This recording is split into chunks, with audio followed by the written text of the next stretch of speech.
Mario Barrios is set to defend his WBC welterweight title against number 8 ranked contender Abel Ramos in a 12-round bout on November 15th at the AT&T Stadium in Arlington, Texas. This highly anticipated clash will take place on the undercard of the much-hyped Jake Paul vs. Mike Tyson exhibition fight, airing on Netflix. For Barrios, this marks his first defense of the WBC belt, a significant step in proving his standing in the welterweight division. Abel Ramos has had a rocky road recently, losing 2 of his last 3 fights. Given his current form, Ramos may not seem the ideal challenger for Barrios' title. Nonetheless, this matchup provides Barrios with an opportunity to not only retain his title, but also to make a statement with a dominant performance. Despite his status as a 2-division world champion, Barrios is often viewed as an email champ at 147 pounds, with critics pointing out that he has yet to firmly establish himself among the elite in the division. His WBA 140 pounds title win came in 2019 with a unanimous decision over Badr Akhmedov. However, he subsequently lost that belt to Gervonta Davis via an 11th round knockout in 2021 and was later dominated by a ring-rusty Keith Thurman in 2022 after Thurman's 3-year hiatus. Ramos enters the fight coming off a 5th-round knockout victory over Juan Ramon Guzman in April, while he has faced setbacks against the likes of Cody Crowley, Luke Santamaria, and Yadinis Ugas. He also scored a notable 6th-round stoppage over former WBC lightweight champion Omar Figueroa Jr. in 2021. Despite his ups and downs, Ramos is known for his power, making him a dangerous opponent who cannot be overlooked.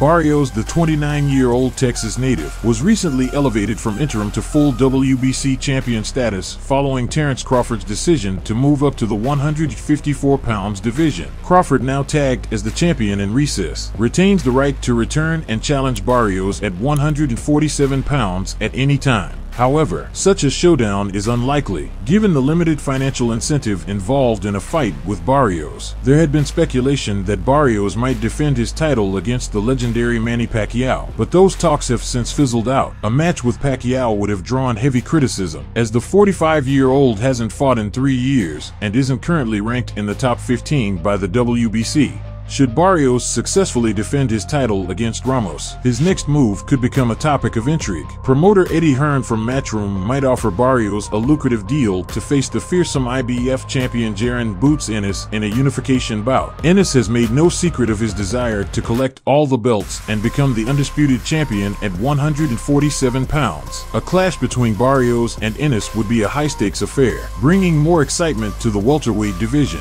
In summary, while Barrios vs. Ramos may not be the most glamorous matchup on paper, it represents a critical moment for Barrios to solidify his reputation as a legitimate world champion. A victory could open doors to bigger, more lucrative fights, while a loss would cast doubt on his future at the top of the welterweight ranks. Despite coming up short in his showdown, Edgar Berlanga's stock notably rose in defeat. The 27-year-old showed resilience and grit, standing toe-to-toe with Canelo Alvarez for the full 12 rounds and keeping the contest competitive last Saturday night. As Berlanga and his team look toward the future, the boxing world is already buzzing with speculation about what's next for the Puerto Rican warrior. Boxing, as we know, moves at a relentless pace. Before the bruises have even faded, fans are clamoring for the next fight. With a record of 22-1, 17 KOs, Berlanga has plenty of enticing options on the horizon, though the 168-pound division is currently dominated by Canelo. A wealth of top-tier talent remains at super-middleweight.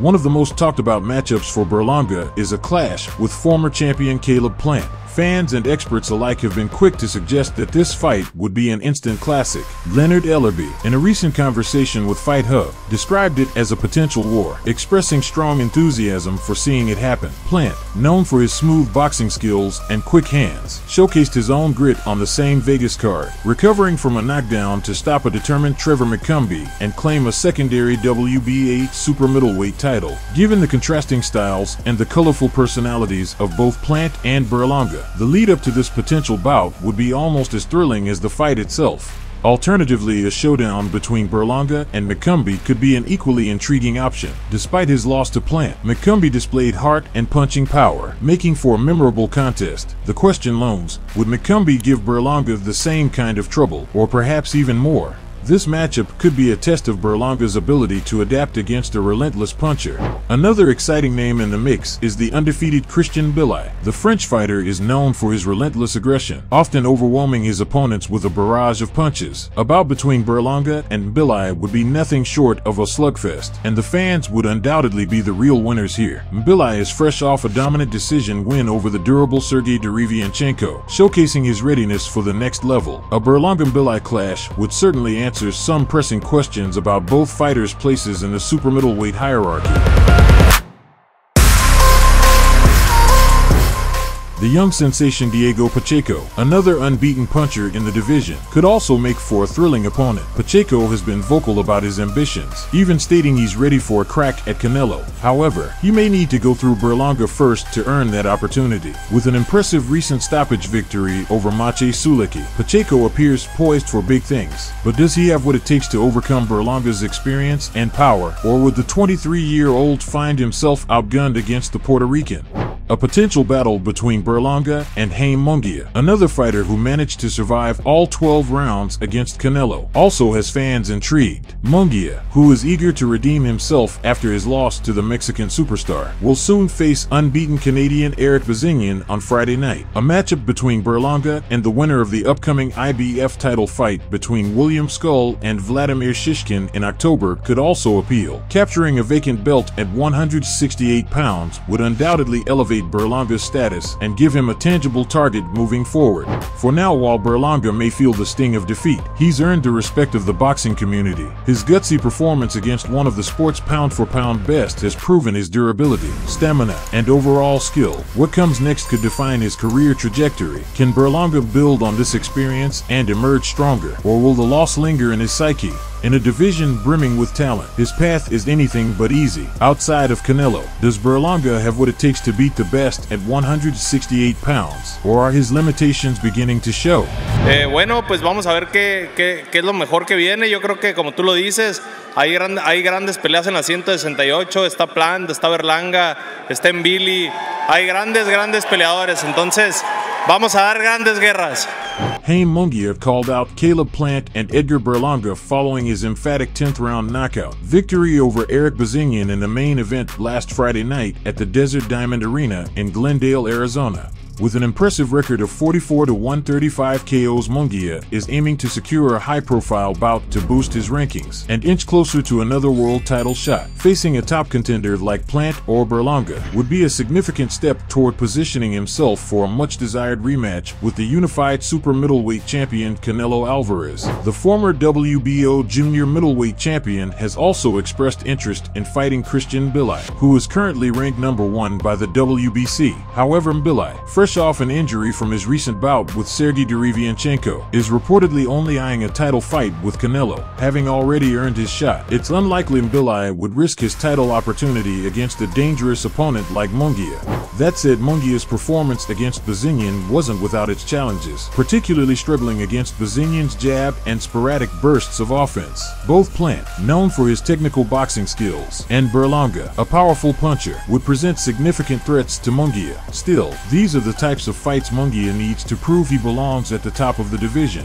Plant, coming off a victory over Trevor McCumbee on September 14th, has already expressed interest in facing Munguia. A clash between the two would undoubtedly excite boxing fans and elevate the winner closer to a potential blockbuster bout with Canelo. As for Berlanga, his team is likely to pass on Munguia's challenge for now. Berlanga is expected to take a tune-up fight in early 2025, either in New York or Puerto Rico, as he looks to rebuild his momentum after his loss to Canelo on September 14th. Jumping straight into a fight with a hard-hitting opponent like Munguia might not be the smartest move for Berlanga's camp at this stage. Of the three names Munguia called out, Caleb Plant seems the most probable to accept. A victory over Munguia could significantly improve Plant's chances of securing a lucrative rematch with Canelo. In their first meeting in 2021, Plant was stopped in the 11th round by Alvarez, and he now needs a major win to bolster his resume. His recent win over the relatively unknown McCumbee, while solid, wasn't enough to catch Canelo's attention for an immediate rematch. A bout with Munguia could change that and propel Plant back into the conversation for a second shot at the pound-for-pound king. Subscribe. Please like and comment. This is very important for the development of the channel. See you later.